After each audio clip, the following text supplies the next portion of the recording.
ನಮಸ್ತೆ, ಎಜೆ ನ್ಯೂಸ್ಗೆ ಸ್ವಾಗತ. ರಾಜ್ಯ ಸರ್ಕಾರಕ್ಕೆ ಸಲ್ಲಿಕೆ ಆಗಿರೋದು ಜಾತಿ ಗಣತಿಯಲ್ಲ, ಸೋಷಿಯಲ್ ಎಕಾನಮಿ ಸರ್ವೆ ಅಂತ ವಿಧಾನ ಪರಿಷತ್ ಸದಸ್ಯ ಎಂ ನಾಗರಾಜ್ ಯಾದವ್ ಹೇಳಿದ್ದಾರೆ. ಶುಕ್ರವಾರ ಸುದ್ದಿಗಾರರೊಂದಿಗೆ ಮಾತನಾಡಿದರು. ಕಳೆದ 2013ರಿಂದ 18ರಲ್ಲಿ ಸಿದ್ದರಾಮಯ್ಯ ಸರ್ಕಾರ ಇತ್ತು. ಜಾತಿ ಗಣತಿಗಾಗಿ 650 ಕೋಟಿ ರೂಪಾಯಿ ಮೀಸಲಿಟ್ಟು ಸರ್ವೆ ಮಾಡಿಸಲಾಗಿದೆ. ಲಕ್ಷಗಟ್ಟಲೆ ಶಿಕ್ಷಕರು ಸರ್ವೆಯಲ್ಲಿ ಪಾಲ್ಗೊಂಡು ಸರ್ವೆ ಮಾಡಿದ್ದಾರೆ. ಟ್ಯಾಕ್ಸ್ ಪೇಯರ್ ದುಡ್ಡನ್ನ ಖರ್ಚು ಮಾಡಿ ಸರ್ವೆ ಮಾಡಿಸಿದ್ದಾರೆ. ಈಗ ವರದಿ ಸಲ್ಲಿಕೆ ಆಗಿದ್ದೆ. ಸಿಎಂ ಹಾಗೂ ಕ್ಯಾಬಿನೆಟ್ ಅವರು ಪರಿಶೀಲನೆ ಮಾಡ್ತಾರೆ ಎಂದರು. ಜಾತಿ ಜನಗಣತಿ ನ್ಯಾಯಸಮ್ಮತವಾಗಿದ್ದರೆ ಮಾತ್ರ ಅದನ್ನ ಸ್ವೀಕಾರ ಮಾಡ್ತೀವಿ. ಒಂದು ವೇಳೆ ಅದು ನ್ಯಾಯಸಮ್ಮತವಾಗಿಲ್ಲ ಅಂದ್ರೆ ಅದನ್ನ ಒಪ್ಪೋದಿಲ್ಲ ಎಂದರು. ಸರ್ಕಾರದ ಸಚಿವರು ಶಾಸಕರು ವಿರೋಧ ಮಾಡ್ತಾ ಇದ್ದಾರೆ ಅಂತ ಪತ್ರಕರ್ತರ ಪ್ರಶ್ನೆಗೆ ಉತ್ತರಿಸಿದ ಅವರು, ನಮ್ಮವರು ಯಾರು ಕೂಡ ಸಮೀಕ್ಷೆ ವಿರುದ್ಧ ಇಲ್ಲ, ಕ್ಯಾಬಿನೆಟ್ನಲ್ಲಿ ಸರಿಯಾದ ನಿರ್ಧಾರ ತೆಗೆದುಕೊಳ್ತಾರೆ ಎಂದರು.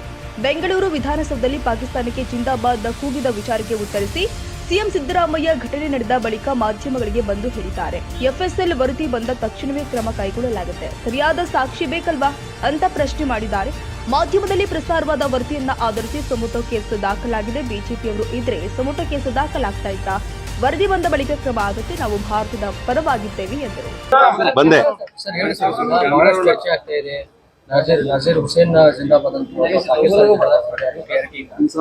ನೋಡಿ, ಅದಾಗಿದ್ದ ನೆಕ್ಸ್ಟ್ ಡೇ ಬೆಳಗ್ಗೆ ರಾಜ್ಯದ ಮುಖ್ಯಮಂತ್ರಿಗಳು, ಗೃಹ ಸಚಿವರು ವಿಧಾನಸೌಧ ಮುಂದೆ ಎಲ್ಲ ಮಾಧ್ಯಮದವರಿಗೆ ಅವರು ಮಾಹಿತಿ ನೀಡ್ತಾರೆ, ಮಾತಾಡ್ತಾರೆ. ಏನಂತ ಮಾತಾಡ್ತಾರೆ ಅವರು? ಕರ್ನಾಟಕ ರಾಜ್ಯದಲ್ಲಿ ಯಾರು ದೇಶದ್ರೋಹದ ಹೇಳಿಕೆಗಳನ್ನು ಕೊಡಬಾರದು, ಕೊಟ್ಟರೆ ಸಹಿಸುವುದಿಲ್ಲ ಅಂತಕ್ಕದ್ದು ಕಾಂಗ್ರೆಸ್ಸಿನ ನೀತಿ. ಅದರಲ್ಲಿ ನೋ ಕಾಂಪ್ರಮೈಸ್ ಆನ್ ದಿಸ್. ಹಾಗಾಗಿ ಯಾರ ಮೇಲಾದ್ರೂ ಕ್ರಮ ಕೈಗೊಳ್ಳಬೇಕು ಅಂದ್ರೆ ನಮಗೆ ಸಾಕ್ಷ್ಯಾಧಾರಗಳು ಬೇಕಾಗ್ತದೆ.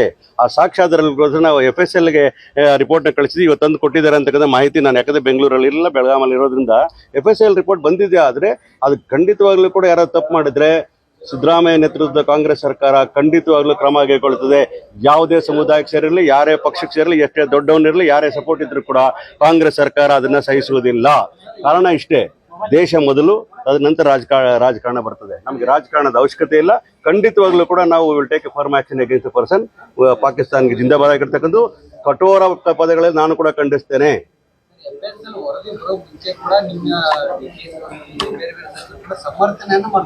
ಯಾರು ಸಮರ್ಥನೆ ಮಾಡ್ಕೊಂಡಿಲ್ಲ. ರಾಜ್ಯದ ಮುಖ್ಯಮಂತ್ರಿಗಳು ಹೇಳಿಕೆಗಳು ನಾನು ಕೂಡ ಅವ್ರ ಪಕ್ಕದಲ್ಲಿದೆ, ಕ್ಲಿಪ್ಪಿಂಗ್ ತೆಗೆದು ನೋಡಬಹುದು ನೀವು ವಿಧಾನಸೌಧ ಮುಂದೆ. ಒಂದ್ ನಿಮಿಷ ಸ್ಪಷ್ಟನೆ ಬೇಕಾಗ್ತದೆ. ನಾವು ಕ್ರಮ ಕೈಗೊಳ್ಳಬೇಕಾದ್ರೆ ಸಾಕ್ಷ್ಯಾಧಾರಗಳು ಬೇಕಾಗ್ತದೆ. ಕಾನೂನಿನ ಚೌಕಟ್ಟಲ್ಲಿ ಸರ್ಕಾರ ನಡೀತದೆ. ಮುಗಿಸ್ತೀನಿ. ಯಾರೂ ಸಮರ್ಥನೆ ಮಾಡ್ಕೊಳ್ಳೋದಿಲ್ಲ. ಅವ್ರು ಖಂಡಿತವಾಗ್ಲೂ ಒಂದ್ ನಿಮಿಷ ಒಂದು ಮಾತ್ರ ಹೇಳ್ತೀನಿ ಕೇಳಿಲ್ಲ. ಆಗಿದೆಯೋ ಇಲ್ವೋ ಅಂತ ಹೇಳ್ಬೇಕಾಗಿರ್ತಕ್ಕಂಥವ್ರು ಕೇವಲ ಇನ್ವೆಸ್ಟಿಗೇಷನ್ ಆಫೀಸರ್. ಕಂಪ್ಲೇಂಟ್ ರಿಜಿಸ್ಟರ್ ಅದು ಒಂದು ತಿಳ್ಕೋಬೇಕು. ಎಲ್ಲರೂ ಕೂಡ ಮಿಸ್ಲೀಡ್ ಮಾಡ್ತಾ ಇರೋದು ಏನಂತಂದ್ರೆ, ಈ ಘಟನೆ ಪತ್ರಿಕೆಗಳೇ ಮಾಧ್ಯಮಗಳಲ್ಲಿ ತಮ್ಗೆಲ್ಲರೂ ಕೂಡ ಹೇಳ್ತೀನಿ ವಿಚಾರನ. ಮಾಧ್ಯಮಗಳು ಇದನ್ನ ಬ್ರೇಕಿಂಗ್ ನ್ಯೂಸ್ ಮಾಡಿದ ತಕ್ಷಣನೇ ರಾಜ್ಯ ಸರ್ಕಾರದಲ್ಲಿರ್ತಕ್ಕಂಥ ಪೊಲೀಸ್ ಆಡಳಿತ ಇಮಿಡಿಯೇಟ್ ಆಗಿ ಸುವಮೋಟೋ ಕೇಸ್ ಆಗಿರ್ತಕ್ಕಂಥದ್ದು. ಬಿಜೆಪಿ ಅವರು ಇದ್ರೆ ಸುವಮೋಟೋ ಕೇಸ್ ಮಾಡ್ತಾ ಇದ್ರ? ಯಾರಾದ್ರು ಕಂಪ್ಲೇಂಟ್ ಕೊಟ್ರಿ ಮಾಡ್ತೀನಿ ಅಂತ ಇದ್ರು. ಸುವಮೋಟೋ ಒಂದ್ ನಿಮಿಷ ಅಲ್ಲಿ ಬರ್ತೀನಿ, ಅದು ಸೆಕೆಂಡರಿ ಕ್ವೆಶ್ಚನ್. ಆದ್ರೆ ಈ ಬ್ರೇಕಿಂಗ್ ನ್ಯೂಸ್ ಟಿವಿಗಳಲ್ಲಿ ಬಂದಿದ ತಕ್ಷಣ ಸುವಮೋಟೋ ಕೇಸ್ ತಗೊಂಡಿರ್ತಕ್ಕಂಥ ಯಾವ್ದಾದ್ರು ಇದ್ರೆ ಅದು ಸಿದ್ದರಾಮಯ್ಯ ನೇತೃತ್ವದ ಸರ್ಕಾರ ಅಂತ ಹೇಳ್ತೀವಿ. ನಾವು ಯಾರನ್ನು ಬಚಾವ್ ಮಾಡ್ಲಿಕ್ಕೆ ಇಚ್ಛೆ ಪಡೋದಿಲ್ಲ. ನಮ್ಗೆ ಆ ತರ ಅವಶ್ಯಕತೆನೂ ಇಲ್ಲ ಅಂತ ಹೇಳ್ತೀನಿ. ಯಾಕಂದ್ರೆ ರಾಜಕಾರಣ ಹೊರತುಪಡಿಸಿ ಈ ಭಾರತಾಂಬೆಗೆ ಗೌರವ ಕೊಡ್ತಕ್ಕಂಥ ಭಾರತ ದೇಶ ಮೊದಲು ಅಂತ ಹೇಳ್ತೀವಿ. ಯಾರೇ ತಪ್ಪು ಮಾಡಿದ್ರೆ ಹೇಳಿದ್ದಾರೆ ಖಂಡಿತವಾಗಿ ಕ್ರಮ ಆಗ್ತದೆ. Nobody can stop.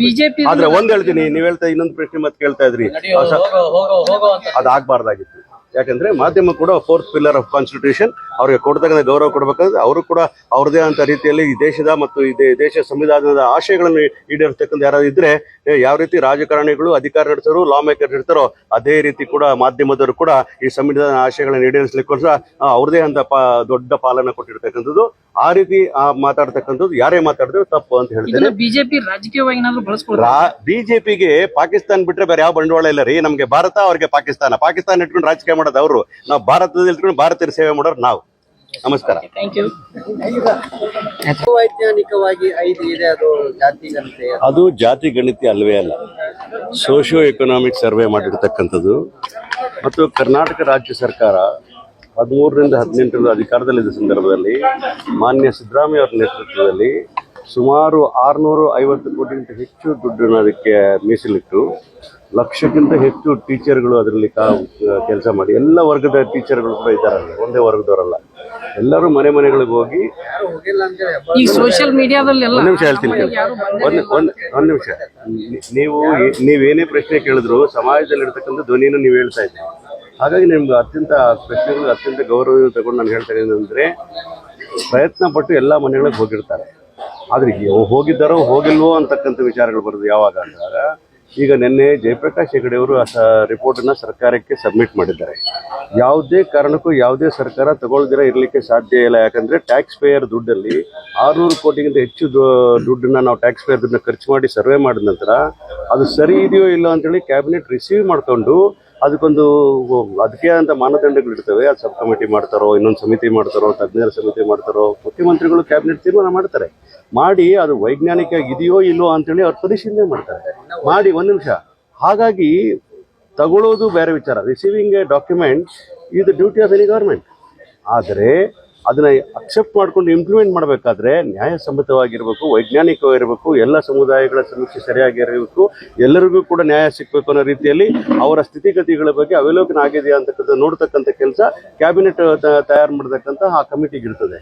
ಹಾಗಾಗಿ ನಾವೆಲ್ಲರೂ ಕೂಡ ತಾಳ್ಮೆಯಿಂದ ಇರ್ತಕ್ಕಂಥದ್ದು. ಬೇರೆ ಸಚಿವರು ಅವರೆಲ್ಲ ಹೇಳಿದ್ರು ಅವರ ಆತಂಕ ಇರೋದಂದ್ರೆ ಸಮಾಜದಲ್ಲಿ ವಿಚಾರಗಳು ಬಂದಿರತಕ್ಕಂಥದ್ದು, ನಮ್ಮ ಮನೆಗೆ ಬಂದಿಲ್ಲ, ನಾವು ನೋಡಿಲ್ಲ, ಮಾಡಲಿಲ್ಲ ಅಂತಕ್ಕಂಥ ಕೆಲವು ಸಮುದಾಯಗಳ ಅನಿಸಿಕೆ. ಪ್ರಜಾತಂತ್ರ ವ್ಯವಸ್ಥೆಯಲ್ಲಿ ಅವರ ಅನಿಸಿಕೆನ ಅವ್ರು ಹೇಳ್ತಾರೆ. That is the democratic right. We take it A sporting spirit.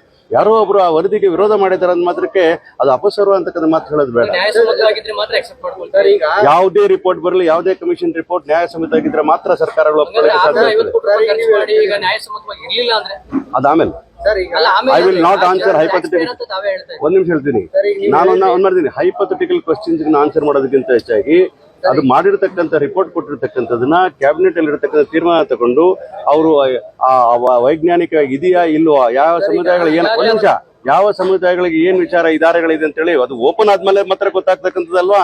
ಏನು ಓಪನ್ ಆಗದಿರ ನಾವು ಹೀಗಿದೆ ಹಾಗಿದೆ ಪತ್ರಿಕಾ ರಿಪೋರ್ಟ್ಸ್ ನೋಡಿ ಮಾತಾಡ್ತಕ್ಕಂಥದ್ದು I will not believe in that. ಯಾರು ಮಾಡ್ತಿಲ್ಲ ಸರ್, ಕಾಂಗ್ರೆಸ್ ಸಚಿವರು ಮಾಡ್ತಿದ್ದಾರೆ. ನಿಮ್ಮದೇ ಪಕ್ಷದ ಸಚಿವರು ನೋಡಿ ಅವರೆಲ್ಲ ನೋಡಿ ನಮ್ಮ ಸಚಿವರು ಕೇಳಿ, ನಮ್ಮ ಸಚಿವರು ಹಿರಿಯ ನಾಯಕರು ಅವರೆಲ್ಲರ ಬಗ್ಗೆ ಅತ್ಯಂತ ಗೌರವ ಇದೆ. ಅವ್ರು ಯಾರು ಕೂಡ ಸಮೀಕ್ಷೆಯ ವಿರುದ್ಧ ಅಲ್ಲ. ಅವ್ರು ಹೇಳ್ತಾ ಇರ್ತಕ್ಕಂಥ ನ್ಯಾಯಸಮ್ಮತವಾಗಿ ವೈಜ್ಞಾನಿಕವಾಗಿ ಇರಬೇಕು ಅಂತಕ್ಕಂಥ ಅನಿಸಿಕೆ, that is democratic right they are expressing. ಅದು ಅವರು ಪ್ರಜಾತಂತ್ರ ವ್ಯವಸ್ಥೆಯಲ್ಲಿ ಅವರ ಅನಿಸಿಕೆನ ಹೇಳಲಿಕ್ಕೆ ಅವ್ರಿಗೆ ಆ ಒಂದು ಹಕ್ಕು ಇರ್ತಕ್ಕಂಥ ಹೇಳಿದ್ದಾರೆ. ಅದನ್ನ ಅಪಸ್ವರ ಅಂತ ಹೇಳ್ತಕ್ಕಂಥದ್ದು ಹೋರಾಟ ಮಾಡ್ತಕ್ಕಂಥ ವಿಚಾರ ಅಲ್ಲ. ಅವರು ಕೂಡ ಅವರ ಅನಿಸಿಕೆನ ಹೇಳಿದ್ದಾರೆ. ಅದನ್ನ ರಾಜ್ಯ ಸರ್ಕಾರ, ರಾಜ್ಯದ ಮುಖ್ಯಮಂತ್ರಿಗಳು ಅದನ್ನ ಗಮನಿಸ್ತಾರೆ. ಅದು ಒಂದ್ ಮಾತು ತಿಳ್ಕೋಬೇಕು, ಸಿದ್ದರಾಮಯ್ಯ ಅವರ ನೇತೃತ್ವದ ಸರ್ಕಾರ ಯಾವುದೇ ರೀತಿಯಂತ ವಿಚಾರ ಇದ್ರೂ ಕೂಡ ಅದು ವೈಜ್ಞಾನಿಕವಾಗಿದ್ದ ವಿಚಾರಗಳನ್ನ ಸಂಪೂರ್ಣವಾಗಿ ವೈಜ್ಞಾನಿಕವಾಗೇ ನೋಡ್ತಾರೆ. ಅಲ್ಲ ಇದು ಹೇಳಿ. 600 ಕೋಟಿ ರೂಪಾಯಿ ನ್ಯಾಯಸಮ್ಮತ ಅಲ್ಲಂದ್ರೆ ಈಗ ಒಂದ್ ವೇಳೆ ನೀವೆಲ್ಲ ಹೇಳಿದಾಗೆ ಆ ರಿಪೋರ್ಟ್ ತಗೊಳ್ಳೋದಾದ್ರೆ ಏನಾಗ್ತಾ ಇತ್ತು? ನಾಳೆ ನಾಗರಿಕರು ಪ್ರಶ್ನೆ ಮಾಡಲ್ವಾ?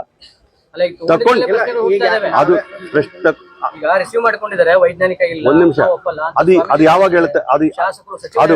ಅದು ವೈಜ್ಞಾನಿಕವಾಗಿ ಇದೆಯೋ ಇಲ್ವೋ ಅಂತಕ್ಕಂಥದ್ದು ಅದನ್ನ ತೆಗೆದು ನೋಡಿದಾಗ, ಅದು ಜನಗಳ ಪಬ್ಲಿಕ್ ಡೊಮೇನ್ಗೆ ಬಂದಾಗ ಖಂಡಿತವಾಗ್ಲೂ ಕೂಡ ಅವರ ಅನಿಸಿಕೆಗಳೇನಾದ್ರೂ ಸತ್ಯ ಇರುವುದಾದ್ರೆ ರಾಜ್ಯದ ಮುಖ್ಯಮಂತ್ರಿಗಳು cabinet will take right decision on that matter. ಇದರಿಂದ ಲೋಕಸಭೆಯಲ್ಲಿ ನಿಮಗೆ ಏನಾದರೂ ಹಿನ್ನಡೆ ಆಗ್ಬೋದಾ? ಚುನಾವಣೆಗೋಸ್ಕರ ಮಾಡದಂತ ಸಮೀಕ್ಷೆ ಅಲ್ಲ ಇದು. ನ್ಯಾಯಸಮ್ಮತವಾಗಿ ಪ್ರಜಾತಂತ್ರ ವ್ಯವಸ್ಥೆಯಲ್ಲಿ ಸಂವಿಧಾನದ ಆಶಯದಲ್ಲಿರ್ತಕ್ಕಂತಹ ವಿಚಾರಗಳನ್ನ ಕಟ್ಟಕಡೆ ನಾಗರಿಕ ನ್ಯಾಯ ಕೊಡಬೇಕು, ಯಾವುದೇ ಒಂದು ಯೋಜನೆ ಕೊಡಬೇಕು ಅಂತಂದ್ರೆ ಯಾರು ಯಾವ ಸ್ಥಿತಿಯಲ್ಲಿದ್ದಾರೆ, ಎಷ್ಟು ಜನಸಂಖ್ಯೆಯಲ್ಲಿದ್ದಾರೆ, ಯಾವ ಸ್ಥಿತಿಯಲ್ಲಿದ್ದಾರೆ, ಅವರ ಶೈಕ್ಷಣಿಕವಾಗಿ, ಸಾಮಾಜಿಕವಾಗಿ, ಆರ್ಥಿಕವಾಗಿ ಯಾವ ಸ್ಥಿತಿಗತಿಯಲ್ಲಿ ಅಂತ ತಿಳ್ಕೊಂಡ್ರೆ ಮಾತ್ರ ನಾವು ಮೀಸಲಾತಿ ಸೌಲಭ್ಯಗಳನ್ನ ಕೊಡ್ಲಿಕ್ಕೆ ಸಾಧ್ಯ ಆಗ್ತದೆ, ಕಾರ್ಯಕ್ರಮಗಳನ್ನ ಕೊಡ್ಲಿಕ್ಕೆ ಸಾಧ್ಯ ಆಗ್ತದೆ. ಆ ವೈಜ್ಞಾನಿಕವಾದ ಡಾಟಾ ಇಲ್ಲ ಅಂತಂದ್ರೆ you cannot give any program. ಆ ಕಾರಣಕ್ಕೋಸ್ಕರ ರಾಜ್ಯ ಸರ್ಕಾರ ಮಾಡಿದೆ ಹೊರತು ಯಾವುದೇ ವರ್ಗವನ್ನ ಹೊರತುಪಡಿಸಿ ಮಾಡತಕ್ಕಂಥ ವಿಚಾರಧಾರೆ ಇಳಿವೇ ಇಲ್ಲ. ಸಿದ್ದರಾಮಯ್ಯ ಸಾಹೇಬರು 7 ಕೋಟಿ ಕನ್ನಡಿಗರಿಗೆ ನ್ಯಾಯ ಕೊಡ್ತಕ್ಕ ಕೆಲಸನ ಮಾಡ್ತಾರೆ ನಮ್ಮ ನಂಬಿಕೆ ನನಗಿದೆ. Thank you. ತಾಜಾ ಸುದ್ದಿಗಾಗಿ ಎಜೆ ನ್ಯೂಸ್ 24x7 ಗೆ ಸಬ್ಸ್ಕ್ರೈಬ್ ಮಾಡಿ ಮತ್ತು ಬೆಲ್ ಐಕಾನ್ ಒತ್ತಿ ತಪ್ಪದೇ ಲಿಂಕ್ ಶೇರ್ ಮಾಡಿ.